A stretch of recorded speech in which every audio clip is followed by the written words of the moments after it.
ঠাকুরের আতুল চরণে প্রণাম জানিয়ে, আরাধ্যা জগৎজননী বড় মায়ের আতুল চরণে প্রণাম জানিয়ে, পরম পূজ্যপাদ বরদার চরণে প্রণাম জানিয়ে, পূজনীয় আচার্যদেবের চরণে প্রণাম জানিয়ে সকলকে আমার আনন্দিত জয়গুরু বলে আলোচনা প্রসঙ্গে পঞ্চম খণ্ডে 13ই পৌষ বুধবার 1350 আজ থেকে 23তম ঋত্বিক অধিবেশন আরম্ভ হচ্ছে।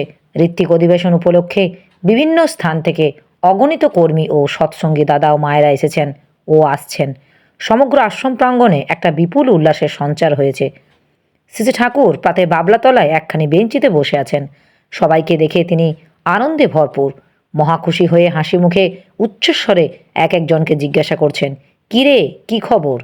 তার চাউনি, হাবভাব, কণ্ঠস্বর সব কিছুর ভিতর দিয়ে ঝরে পড়ছে অপার্থিব স্নেহপ্রীতির অপার অমৃতধারা। সকলের মুগ্ধ, বুদ্ধ, প্রেরণাপুষ্ট হয়ে উঠছেন। এক নবীন সঞ্জীবনী রসে অন্তর সবার অভিষিক্ত হয়ে উঠছে। কর্মীদের মধ্যে অনেকেই উপস্থিত আছেন, তাই ধীরে ধীরে কাজের কথা উঠল।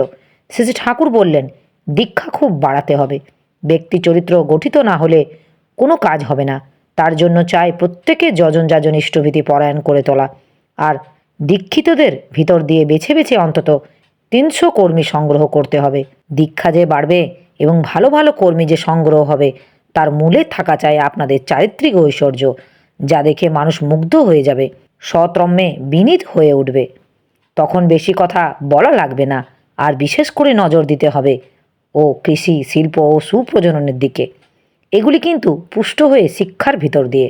শিক্ষা সুনিয়ন্ত্রিত হয় বিহিত অভ্যাস ব্যবহারে অর্জনের ভিতর দিয়ে। এ দিয়ে নির্ধারিত হয় স্বাস্থ্য সম্পদ। এই স্বাস্থ্য সম্পদ যদি আদর্শের পরিপূরণী হয় সব দিক দিয়ে, ভিতর বাইরে পারিবেশিক সার্থক সংহতি নিয়ে, তখনই আমরা মুক্তির তীরে। মন্থদা, দীক্ষা বাড়াবার জন্য আমরা কি পন্থা অবলম্বন করব? শ্রী ঠাকুর, তার মানে যাজন বাড়াতে হবে, যাজক বাড়াতে হবে। প্রত্যেকটি দীক্ষিত সৎসঙ্গী প্রকৃত প্রস্তাবের যাজক। তাদের যাজন মুখর করে তুলতে হবে। এক একজন হয়তো এমনভাবে সংকল্পবদ্ধ হয়ে উঠল যে সে প্রতি মাসেই নিজে যাজন করে কয়েকজনকে দীক্ষার জন্য প্রস্তুত করবেই। মানুষ রুখে গেলে না পারে এমন কাজ নেই। একটা মত্ত ঝোঁক গজিয়ে দিতে পারে, আর বৃত্তিতে তেল মালিশ করে বা স্বার্থ প্রত্যাশা উস্কে দিয়ে মানুষকে দীক্ষিত করতে নেই। তাতে মানুষ সম্পদ হয় না, যাতে আদর্শের জন্য কষ্ট ত্যাগ করতে প্রস্তুত হয় এবং তাতেই আনন্দ পায়, তেমনভাবে প্রবুদ্ধ করে তুলতে হয়। করে পেতে হবে, করে হতে হবে, না করে পাওয়া ঘটবে না, সেটা গোড়া থেকেই ভালো করে মাথায় ধরিয়ে দিতে হবে। দীক্ষা নিয়ে প্রত্যেককে যাতে নিয়মিত নাম ধ্যান, যাজন, ইষ্টভীতি ইত্যাদি করে এবং করে রস পায়, তার ব্যবস্থা করতে হবে। একদিক দিয়ে দীক্ষা বাড়াতে থাকলে আরেক দিক দিয়ে দীক্ষিতরা ঝিমিয়ে যেতে থাকলে তাতে কিন্তু হবে না। লোকে যদি দেখে দীক্ষিত হয়ে মানুষের চারিত্রিক পরিবর্তন হচ্ছে, তার যোগ্যতা বাড়ছে, জ্ঞান বাড়ছে, তার দ্বারা 5 জন উপকৃত হচ্ছে, শান্তি পাচ্ছে, তাহলে লোকে কিন্তু আপনা থেকেই আকৃষ্ট হয়। এক একজন মানুষের পিছনে যথেষ্ট খাটতে হয়, সেই জন্য কর্মী সংখ্যা বাড়াতে হয়, আর নিজেদেরও খাটুনি বাড়িয়ে দিতে হয়। একাই 100 এমনতরও হওয়া লাগে। আবার যদি 100 জন একটা জায়গায় কাজ করেন, তাও নিজেদের মধ্যে এমন সংগতি থাকা দরকার যাতে মনে হয় 100 জন মিলে যেন একজন। পরস্পরের মধ্যে ভালোবাসা, বোঝাপড়া, সহনশীলতা থাকলে সেই দৃষ্টান্তে সকলের উপকৃত হয়। সুবোধ সেন, কর্মীরা যে মত মাথাতে এক হয়ে চলতে পারে না, তার উপায় কি? শ্রী ঠাকুর, প্রত্যেকের প্রকৃতি আলাদা।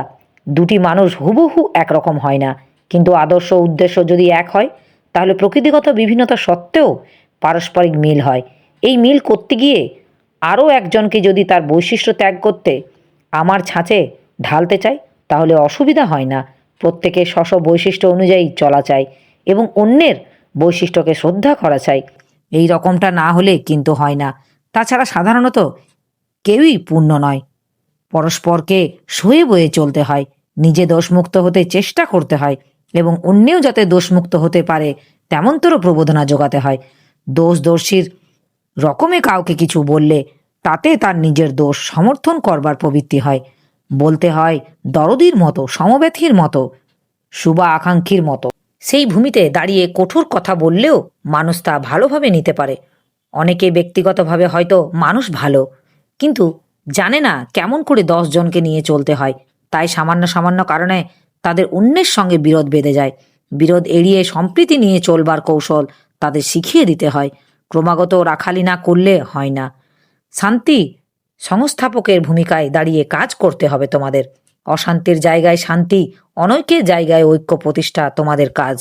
আর এই কাজ করতে গেলে পক্ষপাত শূন্য হতে হবে তোমাদের। কোনো এক পক্ষের যদি হয়ে পড়ো, অন্য পক্ষ যদি বোঝে যে তোমাদের কাছে তার আশ্রয় নেই, তাহলে কিন্তু তুমি আর সামঞ্জস্য করতে পারবে না। প্রমোদ দে, কাউকে যদি দেখা যায় যে সে ইষ্ট স্বার্থ প্রতিষ্ঠা বিরোধী, তাহলে তাকে আশ্রয় দেওয়া তো সম্ভব হয় না। শেষ ঠাকুর, কাউকে ইষ্ট স্বার্থ প্রতিষ্ঠা বিরোধী বলে ধরে নেওয়া ভালো নয়। যার যে ব্যাপারে ভুল থাকে সেই ভুলটা ধরিয়ে দিতে হয়। আপনি যে তার ভালো চান সেইটা তার বোধ করা চাই। কারো স্বার্থে স্বার্থান্বিত হলে, কথাই বেরোলে এরকম যে সে তা বোধ করতে পারে। পারতপক্ষে কাউকে বাদ দেবেন না। প্রত্যেকেই আপনার সম্পদ করে তুলতে হবে, এই কথাটা মনে থাকে যেন। পরিবেশের মধ্যে যতখানি মানুষ অনিয়ন্ত্রিত থাকে, আপনার বাঁচা বাড়ার অভিযানও তত দুর্বল হয়ে থাকে। এই কথাটা মর্মে মর্মে অনুধাবন করা চাই। তাই নিজের স্বার্থে মানুষকে নিয়ন্ত্রণ করে করে চলতে হবে। হতাশ, নিরাশ বা বিরক্তি হলে চলবে না। যা আছে তা আছে, অক্লান্তভাবে তাই করে চলতে হবে, যাতে প্রতিকার হয়। অপরিসীম ধৈর্য চাই, নইলে হবে না। মানুষের চরিত্র নিয়ন্ত্রণ সবচাইতে কঠিন কাজ, আর খুব তাড়াতাড়ি এর ফল কিছু বোঝা যায় না। মানুষের ভিতর যে কত রকমের দুর্বলতা থাকে এবং পরিস্থিতির সংঘাতে ভিতর পড়ে কতভাবে যে তা আত্মপ্রকাশ করে, তার কোনো লেখাজোখা নেই। এ এক অন্তহীন সংগ্রামের ব্যাপার। তবে যাদের মধ্যে অচ্ছেদ্য ইষ্টানুরাগ জেগে ওঠে, তাদের আর ভয় নেই। দোষ দুর্বলতা তাদের আটকে রাখতে পারে না। তারা ধীরে ধীরে সেগুলি কাটিয়ে উঠতে থাকে। তবে জন্মটা হওয়া চাই ভালো।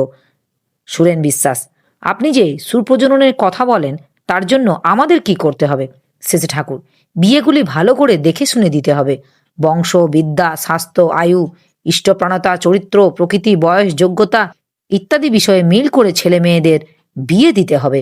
প্রাপ্তবয়স্ক হলে সাধারণত বিয়ের আগে মেয়ের কাছে জিজ্ঞাসা করে যে ছেলের প্রতি তার শ্রদ্ধা হয়, এমন জায়গায় বিয়ে দেওয়া ভালো। শাস্ত্রে যে মনোবৃত্ত অনুসারিণী স্ত্রীর কথা আছে, মেয়ের মতো নিয়ে বিয়ে দিলে তা কতখানি সম্ভব হতে পারে? কারণ যাকে সে শোয়ে বয়ে পোষণ করে তৃপ্তি পায় ও নিজেকে সার্থক বোধ করে, তাকেই সে পছন্দ করবে।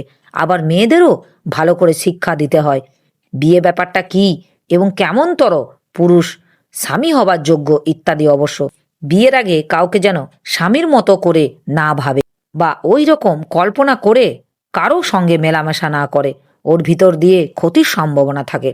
একটা ছোট্ট কথা মেয়েদের মাথায় ঢুকিয়ে দিতে হয়, সেটা হলো এই যে পুরুষ মেয়েমুখী এবং মেয়েদের দৃষ্টি আকর্ষণ করবার জন্য ঘুরে ঘুরে বেড়ায়, তাকে কখনো স্বামী হিসেবে নির্বাচন করতে নেই। আদর্শপ্রণতা হওয়া চাই তার প্রধান সম্পদ।